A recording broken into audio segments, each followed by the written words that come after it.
Hello there everyone. Did you ever just not want to live? Because the flying X's and 29 sure as fuck didn't after your livelihood disappeared in a whim.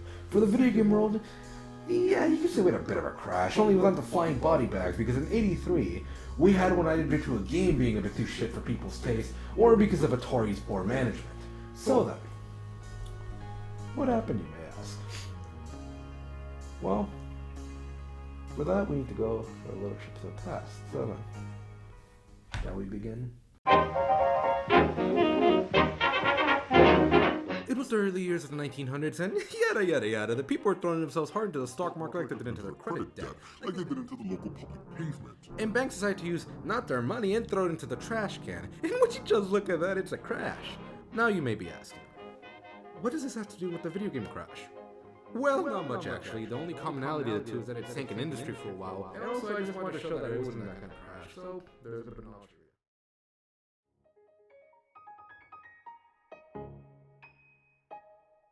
Now we will be throwing ourselves a bit more forward in time, and while the US and their fun buddy are trying to go to Pluto, a couple scientists are pissing around, smelling their own farts and being too impressed with themselves. One decided to create the first ever video game, which he called Tennis for Two, and 14 years later, Magnavox makes history by releasing the Odyssey. It is seen by many as the first ever video game console due to the addition of interchangeable cartridges that they provide, and those are the only ones that can actually be played. And you also needed these bad boys to add in a background. And did I mention there was no background? Well, now you know. Also, and just like the start of something, sound is not included, so that's left for the next man to figure it out.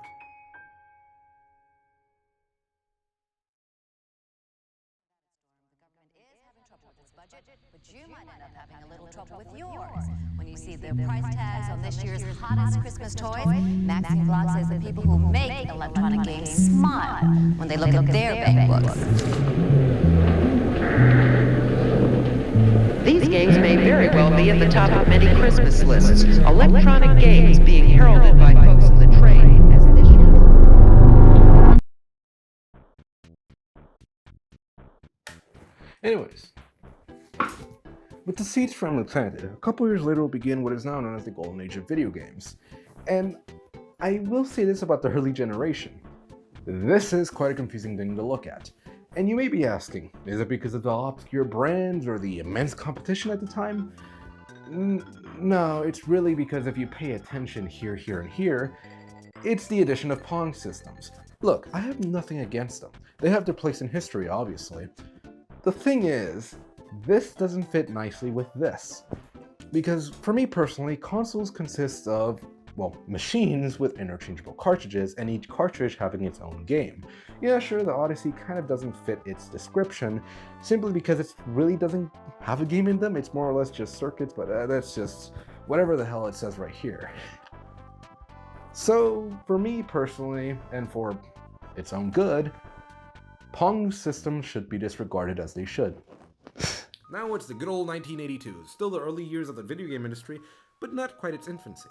The Atari 2600 has been in existence since '77, and Atari has recently released its successor, the 5200. And even with that, the 2600 is still the talk of the town, with everybody and their fucking grandmother owning this son of a bitch. Sears, JCPenney, and Kmart.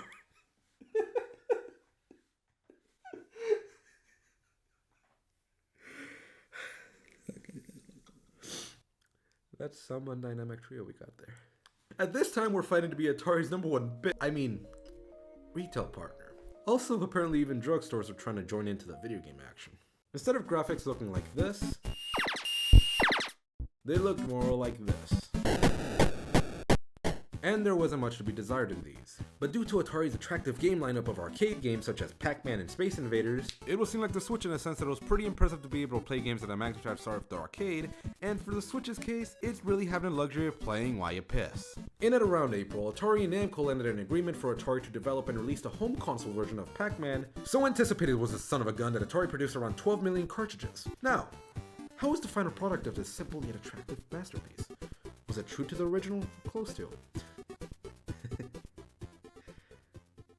Well, just see for yourself.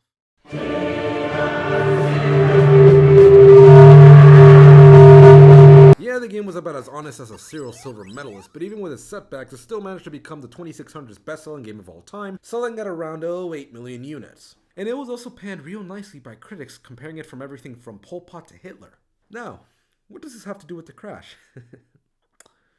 Well, let us begin. Many assume it was caused by E.T. the game being a bit too shit at sunk in industry, and though that's something I will argue is retarded, I do say the game is the embodiment for the reason of the crash. Rushed, boring, unfinished, or half-assed products thrown to the shelves at the speed of fucking light without a second thought. Atari Inc. could produce them and fly them onto my console at the speed of fucking...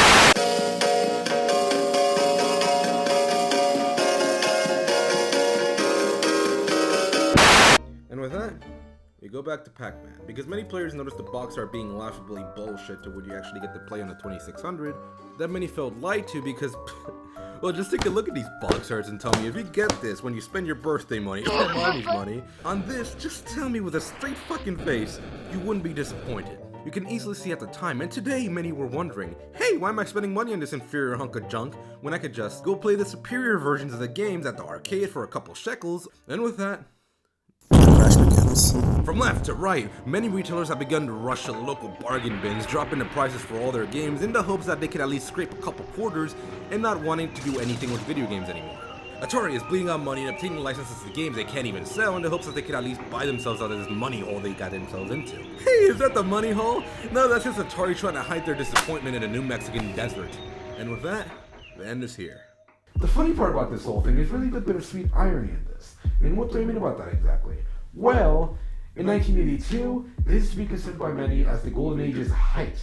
And why is that exactly? Well, because Donkey Kong comes to existence, Atari throws out Space Invaders, and Miss Pac-Man is a thing, etc., etc.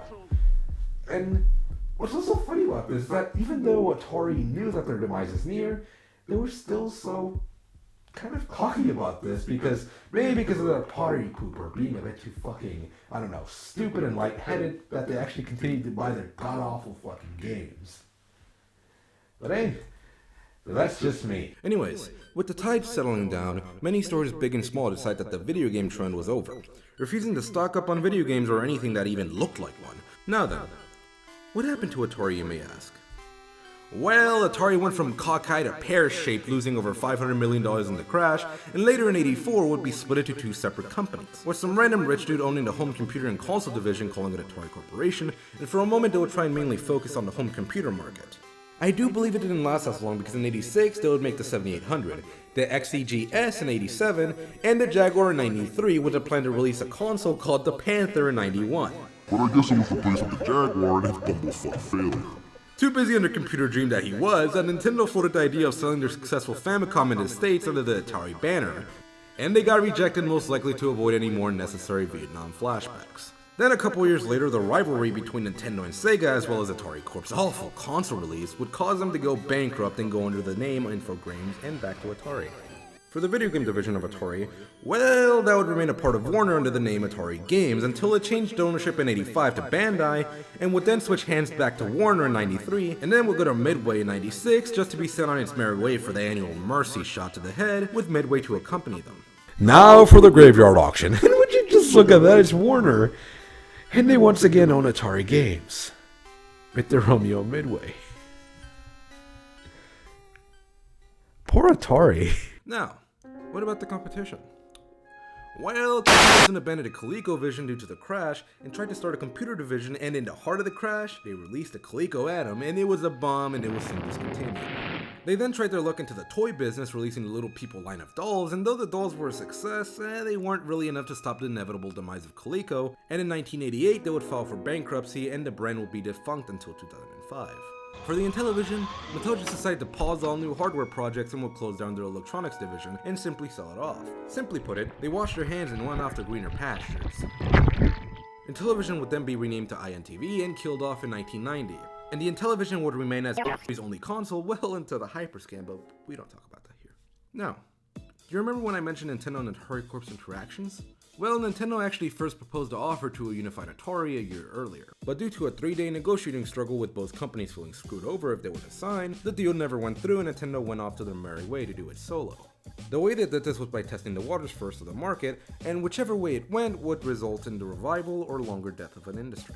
First things first, Nintendo decided to redesign the Famicom to try and disassociate itself from video games by making it look and dock games like a VCR.